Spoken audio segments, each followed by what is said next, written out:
Buddy Holly's tragic death in an aircraft crash in 1959 sent shockwaves across the global community. Tragically, two of his buddies were also killed in this tragedy. This was terrible news, but there was more surprising news. What you may not have known is that Buddy's wife skipped his funeral. Because of how well-known and beloved Buddy had become at the time, his funeral was covered nationally. Think of the shock and sadness felt as mourners scanned the room for his wife, yet she was conspicuously absent. It's been more than half a century after the terrible event, and now Elena has revealed the truth about why she skipped her husband's burial.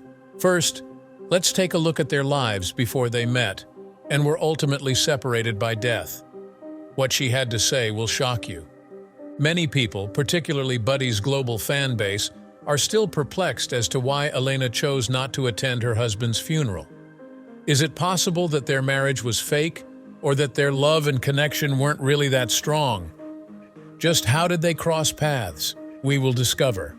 The city of San Juan, Puerto Rico was the site of Maria Elena Santiago's birth on December 20th, 1932. Having lost her mother at an early age, she was brought up by her extended family. A relative, Provi, set her up with a job as a receptionist at Pierce Southern Music Publishing Company when she was of working age. In the course of her career, Elena met Buddy, a rock and roll singer who was experiencing the early stages of fame. Despite her lack of awareness, this encounter would have a lasting impact on her life. It was on September 7, 1936, that Charles Hardin Holly, later known as Buddy Holly, was born. The third of Lawrence Odell and Ella Pauline Drake Holly's children, he was born to them. Larry and Travis, Buddy's elder brothers, were already born to his parents before he came into this world. A few years subsequent to Buddy's birth, the family's last member, Patricia Lou, came into this world. If you're wondering where the moniker Buddy originated from, it was really a nickname given to him as a kid that stayed. Wow, that's hilarious. There was no coincidence that Charles started to display indications of his potential musical talent as he matured. Everyone in his family was encouraged to join the church choir when he was a kid, as they were regular attendees at the local Baptist church. Lawrence, a diligent carpenter who eventually became a machine shop supervisor, worked tirelessly to provide the best for his family. And as a result, the Holly home was always bustling with activity. While he was away, his wife Ella worked as a telephone operator and took care of their expanding family. Notably, the Holly household was a haven of love and joy despite the era's tribulations. It was there that Buddy's musical adventure started. Buddy has always had a soft spot for the violin. The lullabies that resounded throughout their house drew him in. An innate ability that foreshadowed his future grandeur shone through as he enthusiastically took up many instruments, from the violin to the keyboard. With each passing day, Buddy's love for music grew stronger, and his ambitions to become a famous musician were more solidified. The strong relationships he had with his family and neighbors were just as influential as the music that Buddy loved as a youngster. For example, he was quite interested in extracurricular activities at school and had frequent church attendance. Even though they were uneducated, Buddy's parents understood the value of an education for their son. Lubbock, Texas, is where they put their kids in school. Buddy went on to Lubbock High School after thriving in elementary school. As he enthusiastically engaged in the school's musical lessons and other music-related activities, Buddy's love for music flourished. The brilliance and energy of Buddy were on full display while he was singing in the choir or playing guitar during spontaneous jam sessions. Although Buddy's musical development occurred mostly in the context of his school, he also found a home in the hallowed space of his church choir. Buddy discovered the peace and inspiration that would mold his life in professional music there, among the other singers, the melodies of hymns, and the solemnity of Sunday services. In the mid-1940s, Buddy had broadened his musical horizons by listening to the many different kinds of music that might be heard in the Texas air. Buddy soaked in all the many genres of music, from country to gospel to rhythm and blues. Let it suffice to say that the rock and roll icon's upbringing was significantly shaped by his surroundings. While attending Lubbock High School in the 1950s, Buddy met other students who shared his enthusiasm for music. By coming together over their mutual appreciation of rock and roll, Buddy and his friends created a sound that would reverberate far beyond their little town. During this time, Buddy and his buddies resolved to pursue their musical dreams to the fullest, motivated by the rising rock and roll movement that was sweeping the country. They came together in the late 50s to establish a group that would come to represent a generation's musical identity. Their band was known as the Crickets. They kept mum about their inspiration for the moniker, although everyone was aware that crickets create a screeching sound. Maybe they were too busy to give it much thought, so they just went with the flow when someone brought up cricket and how it made noises. The crickets started causing a stir in the local music industry when band members came together with instruments and a common goal of becoming famous. Their popularity skyrocketed as they began receiving requests to sing and perform at performances, and they continued to play small-town venues, filling the airways of local radio stations with their captivating tunes. Their fame grew with each show, and they continued to attract enthusiastic audiences ready to get down to their infectious music. The Crickets' meteoric climb to fame was a direct result of the members' boundless energy and extraordinary skill. From their modest origins in Lubbock to the glitter of the big city, Buddy Holly and the Crickets went on to make indelible imprints on the music world. Some would say that the group's strength lay not only in their individual abilities, but also in the unbreakable bonds of friendship and persistence, as well as in the timeless allure of rock and roll. However, they still had a ways to go on their musical adventure. Artists back then needed to be signed to a record label in order to get a record contract, as opposed to today, when they could pump out albums and market them on social media. When a band or artist signs a recording contract with a record company, they are essentially giving the label permission to make and sell their music for a certain fee. Earnings weren't usually substantial, but touring and concert engagements increased the artist's visibility. As an example, in 1956, Buddy Holly and the rest of the Crickets made a huge jump toward fame. After receiving an offer from Decca Records, Buddy and the Crickets wasted no time in deciding to test the waters with a record company. The day they signed their first recording contract, which would catapult them to rock and roll superstardom, was a watershed point in their lives.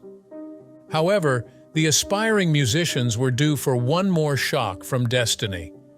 The stenographer accidentally wrote Holly's name as Holly when finishing the contract.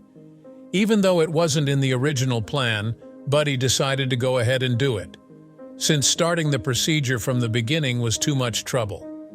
Buddy Holly and the Crickets, armed with their new name and a hunger for stardom, headed out from Lubbock's seedy dive bars for the neon lights of the big metropolis. Their journey would be filled with ups and downs, but they would overcome everything with their indomitable will and unfaltering dedication. We certainly wouldn't be discussing them now if it weren't for their doggedness. In 1956, Buddy Holly met with several of the most powerful people in the music industry who helped him on his path to stardom. What do you think? I say we look at a few. It was in the summer of 1956 that Buddy met the king of rock and roll, Elvis Presley. The fateful meeting that would permanently associate their names occurred in a Nashville recording studio. Buddy was moved by Elvis's magnetic presence and unfiltered skill as they conversed and discovered their common passion for rock and roll. The groundwork for future friendships and partnerships was laid by this meeting. Although Buddy was greatly influenced by Elvis, he wasn't the only legendary artist to do so. Buddy had the privilege of meeting another industry heavyweight, the legendary Hank Williams, later that year, in the fall of 1956. Buddy was enchanted by Hank's dulcet tones and classic tunes as they sang and told tales. Even this encounter cemented a bond that would last long after the two had parted ways. Buddy Holly's fame kept on rising after meeting those two superstars. He opened for both Hank Williams and Elvis Presley on many occasions. He became much more well-known and respected among his contemporaries as a result of this. After a successful recording session in early 1958, Buddy was captivated by the glitter of the Pier Southern Music Hall. stock up. Maria Elena Santiago would turn out to be his soulmate, but he had no idea. Maria Elena, whose gracefulness and elegance illuminated the room, caught Buddy's eye as he perused the aisles. The second he laid eyes on her, his pulse raced. Buddy felt his heart melt the second he laid eyes on her. Buddy approached Maria Elena with the confidence that comes with being head over heels for someone, and they began a discussion that seemed to flow naturally. Curiously, they seemed to have no trouble connecting with one another.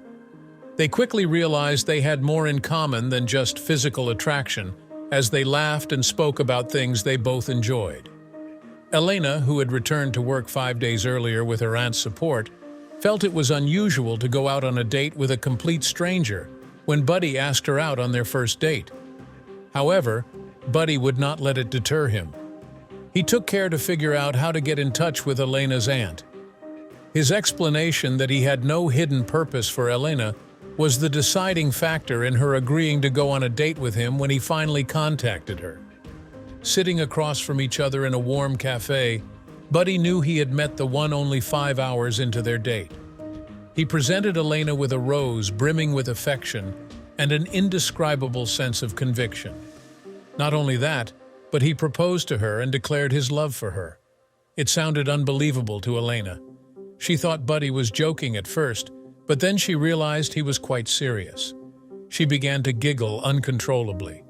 Buddy and Maria Elena were married in a small, intimate ceremony attended by just their close relatives after she consented to date him. The whole ceremony took place in less than 2 months. After Elena failed to appear for Buddy's funeral, which occurred less than a year after their secret wedding, suspicions about their relationship intensified. Actually, there were those who refused to accept the reality that Buddy was married. Nothing had transpired at the slow pace. When they finally tied the knot, Elena found that marriage was nothing like she had imagined. Long honeymoons were Elena and her husband's wedding dreams. After a brief relationship, she had hoped her spouse would make sure they had plenty of time to get to know one another. However, Buddy wasted no time getting out on the road to prepare for his music and band as soon as their marriage was solemnized. Buddy Holly was obviously gifted, but he was also a driven, ambitious guy who did whatever it took to achieve his goals. Like the scales of his guitar, Buddy's ambitions soared. His limitless passion pulsed through every strumming chord and every word as he pursued a dream of greatness. Buddy, like many other performers of his day, aspired to leave an indelible mark on the annals of music. Starting off with little more than a dream and a song in his brain, he embarked on a path that would lead him from obscurity to rock and roll superstardom. Buddy, however, had aspirations beyond the realm of fame and money. His relentless pursuit of musical perfection led him to break new ground, developing groundbreaking recording methods and delving into uncharted musical territory that would influence an entire generation's sound. In every respect, Buddy Holly was an innovator. He was one of the first to employ electric guitars like the Fender Stratocaster, and was also an early user of overdubbing and double tracking. He left an indelible mark on the music industry that continues to reverberate thanks to his relentless pursuit of innovation. Additionally, he began using spectacles with horn rims as a means of distinguishing himself from his contemporaries. Because Buddy would never give a performance or appear for a portrait without his spectacles, they became almost a brand. His horn-rimmed spectacles became a fashion staple for his legion of admirers of all ages. Buddy Holly's sad tale ranks high among many of artists whose rule was brief. He was tragically cut short at the same moment when his music was beginning to captivate listeners. A terrible tragedy befell the Earth on a cold winter night, casting darkness over the whole planet. Near Clear Lake, Iowa, on a cold evening of February 3, 1959, Buddy Holly's brilliant career came to a sad end. Buddy joined Richie Valens and J.P. Johnson in their musical endeavors. Little Richardson, the Big Bopper, got on a plane to go to the next leg on their tour. Unfortunately, the aircraft encountered dangerous weather, turning what should have been a simple trip into a nightmare. The plane went down from the skies and slammed into a distant field with an ear-piercing rumble as disaster struck in an instant. Upon hearing the news of the disaster, The music industry was rocked, and both friends and fans were left reeling with uncertainty. It was really mind-blowing. Their lively lives were abruptly cut short when three brilliant stars were blown out in the space of a second. Buddy Holly, Richie Valens, and the Big Bopper left an indelible mark on the world, and their memory will endure long after their deaths. Despite their brief existence, their music was enjoyed by many for quite some time. Also, did you notice anything amusing? After they passed away, their fan base became even larger than it had been while they were living. After they left, it seemed like their music might reach more people. Their tunes resounded through the halls of rock and roll long after their voices had been hushed, serving as a constant reminder of the precariousness of life and the indomitable spirit of dreamers. The impact that Buddy Holly had on the music industry after his tragic death knows no bounds and continues to reverberate across generations. Throughout the subsequent decades, Buddy's impact echoed through rock and roll history, motivating many artists with his enduring tunes and pioneering mindset. Numerous musicians, such as Bruce Springsteen and the Beatles, paid tribute to the innovative sound of the guy who dared to dream by emulating his style.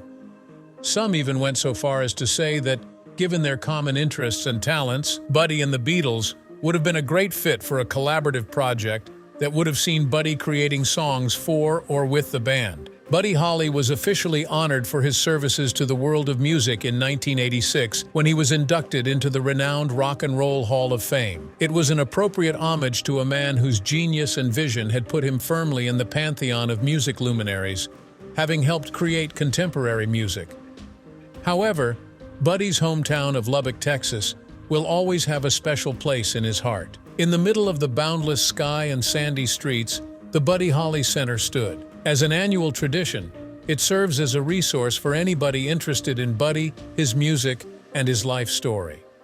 The museum was intended to serve as a lasting testament to the impact of a young man from the area who had the courage to dream big. Whether it's via live performances honoring his music or exhibitions detailing his life and work, the center is a source of inspiration for everyone who visits, showing how music has the ability to transcend boundaries of time and place. Particularly for Buddy Holly's young wife and family, life after his death was never the same. On that tragic day in 1959, just over halfway through their marriage, Elena stayed home to tend to her husband's absence as he embarked on yet another journey. She learned of the accident involving her husband and their pals via the television news. They were fatally injured by several blunt wounds to the chest and head. Their 2-week-old pregnancy ended in miscarriage due to her extreme mental distress. She was unable to attend Buddy's funeral because of this extra loss. Many others didn't understand her absence at the time, but they came to understand it afterward and felt sorry for her. Maria Elena Santiago became the rightful owner of Buddy's inheritance and musical compositions upon his death.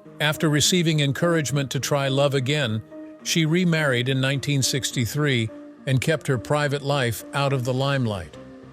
Several media outlets approached Elena many years later, when she was much older, and she went into more detail about her life with Buddy Holly and what happened following his death. As an example, she began attending concerts with her husband. However, only a select few were aware that she was involved in part of the music marketing for his career. Furthermore, she remembered that she was unable to be with Buddy on that tragic day due to her pregnancy. She had been unwell while expecting her first child. She said that she felt responsible for Buddy's misfortune, since she thought he would not have boarded the aircraft if she had accompanied him. She went on to claim that she still wanted to attend the funeral despite having a miscarriage. Due to her health issues and cultural norms at home, Elena was unable to travel, and she regretted not insisting on going more. The silver lining, however, was that a statute was subsequently enacted to discourage news organizations and media outlets from publicizing the identities of accident victims prior to notifying their families, in an effort to forestall such tragedies. Up until this point, were you aware that Elena's absence at Buddy's burial was due to a double loss? From the get-go, what did you assume was the cause of her absence? Please share your thoughts in the space provided. Make sure you don't miss any future videos by subscribing, sharing, and giving this one a thumbs up if you liked it.